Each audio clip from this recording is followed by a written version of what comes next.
Salut, je suis Daniel Hassan. Avant de présenter la théorie transmissive qui prévalait au XVIe siècle, je débute mon introduction par parler du Moyen Âge, jetant un coup d'œil sur Platon et son école. Les recherches n'arrêtent pas d'étudier des théories de l'éducation, car l'univers est en perpétuel changement. L'éducation existe dans toutes les sociétés. Toute collectivité humaine transmet aux générations ses croyances, sa culture, ses conceptions morales et religieuses, son savoir et ses techniques. Or, cette transmission s'est effectuée de plusieurs façons. Le premier penseur en éducation, ou le père des théories d'apprentissage, est Platon. Il a vécu au 5e siècle avant Jésus-Christ. Il a commencé à parler des concepts, des lois et de l'éducation. Ils font une école, l'Académie, vers 387 avant Jésus-Christ. L'Académie est considérée comme la première université d'Occident. L'école enseigne en plein air des matières telles que l'astronomie, la biologie, les mathématiques, les sciences politiques et la philosophie. L'enseignement est prodigué sous forme de débats et de discussions. Au Moyen Âge, l'éducation était divisée en 3 classes sociales. Tout d'abord, il y a les laboureurs et artisans, apprentissage d'un métier, les guerriers, gymnastique et musique. Les gouverneurs ou bien les hommes libres apprennent la philosophie. En effet, l'éducation ne se limite pas à la période de la jeunesse. Elle s'étend sur toute une vie humaine. Elle était divisée en 3 parties. Il y a l'éducation préscolaire, il y a la scolarité et enfin l'éducation permanente.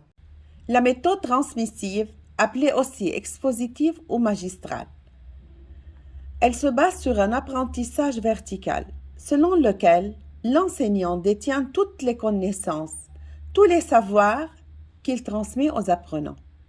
Ces derniers sont considérés comme ayant tout à apprendre. Leurs éventuelles connaissances préalables, leur motivation, ainsi que leurs projets personnels ne sont pas véritablement pris en compte.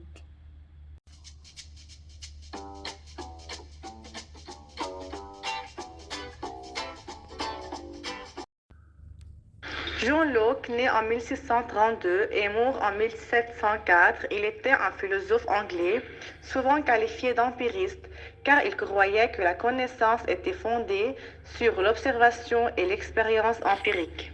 Il est convaincu que les enfants sont capables de raisonner tôt dans leur vie et que leurs parents doivent s'adresser à eux comme à des êtres doués de raison.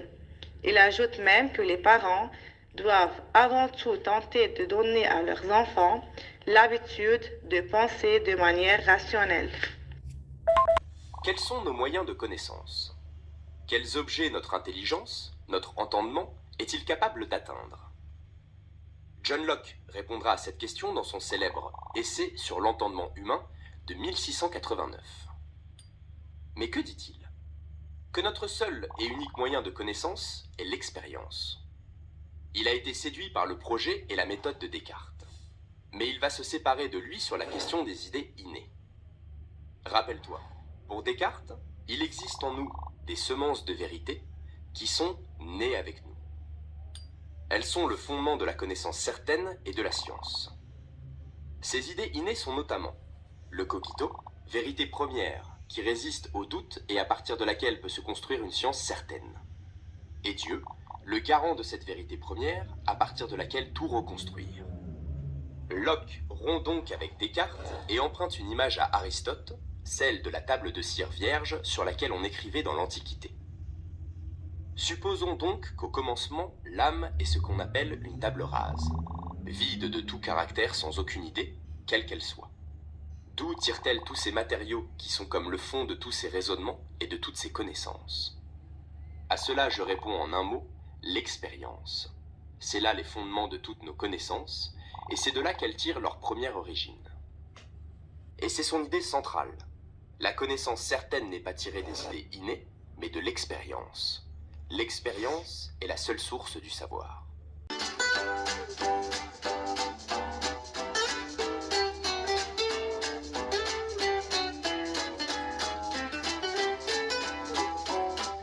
Alors, quel est le rôle de l'enseignant dans la méthode transmissive?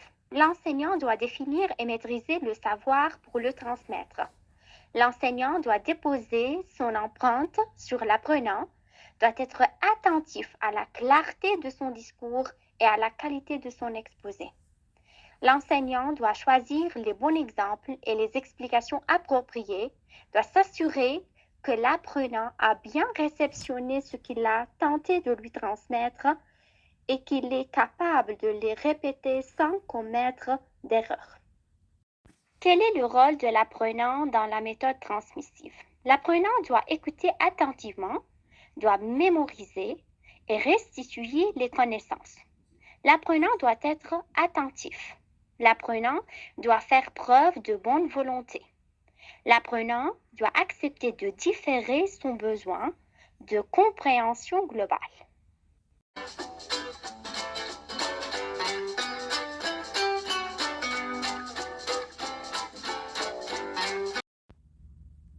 De là, nous nous attarderons sur les principes fondamentaux de cette théorie dite après Locke. Premièrement, un précepteur habile doit inspirer le goût de l'étude à l'élève. De la sorte, on économisera beaucoup de temps et beaucoup de peine. Car un enfant qui est en belle humeur fera trois fois de plus de progrès dans ses études que s'il y employait 2 fois plus de temps et d'efforts, en travaillant à contre-cœur et malgré lui. Deuxièmement, le changement de méthode et la variété des activités ludiques font naturellement plaisir aux élèves. Un enfant doit être traité avec douceur, il doit jouer et avoir des jouets, d'après Locke. Troisièmement, l'enseignant doit observer attentivement la personnalité de chaque élève et voir comment il peut améliorer son apprentissage. Il doit également éviter les châtiments corporels. Au contraire, il doit l'encourager à développer sa confiance en lui et par la suite, l'étudiant développe ainsi ses capacités.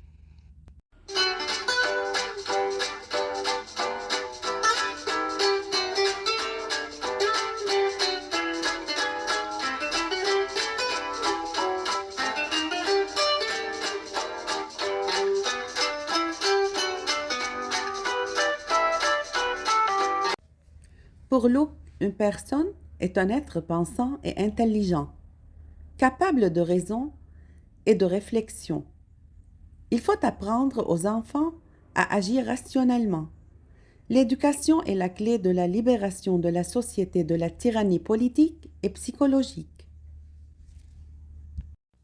Les enfants ne doivent pas être punis s'ils commettent une erreur. Au contraire, nous pouvons les faire réfléchir à leurs erreurs afin d'en tirer profit. Ils doivent penser.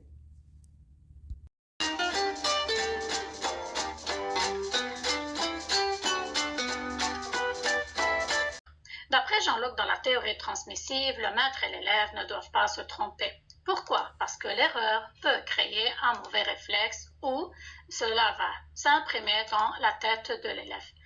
Et au cas où un élève va commettre une erreur, la seule remédiation ou les seules remédiations, si nous voulons dire, c'est de réexpliquer à nouveau ou de faire comprendre à l'élève d'être plus attentif.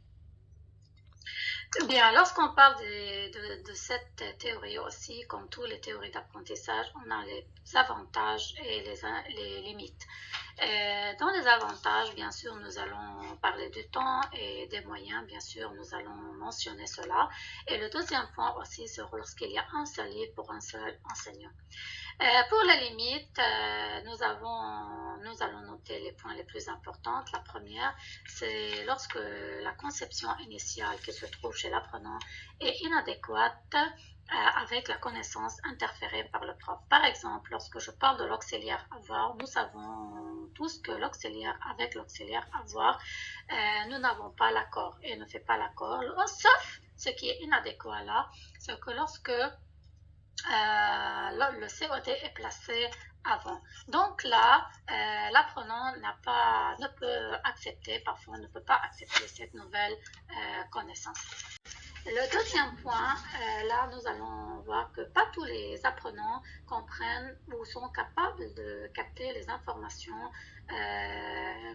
données par le prof de la même façon, car chaque apprenant a une limite de comprendre et un rythme d'apprentissage.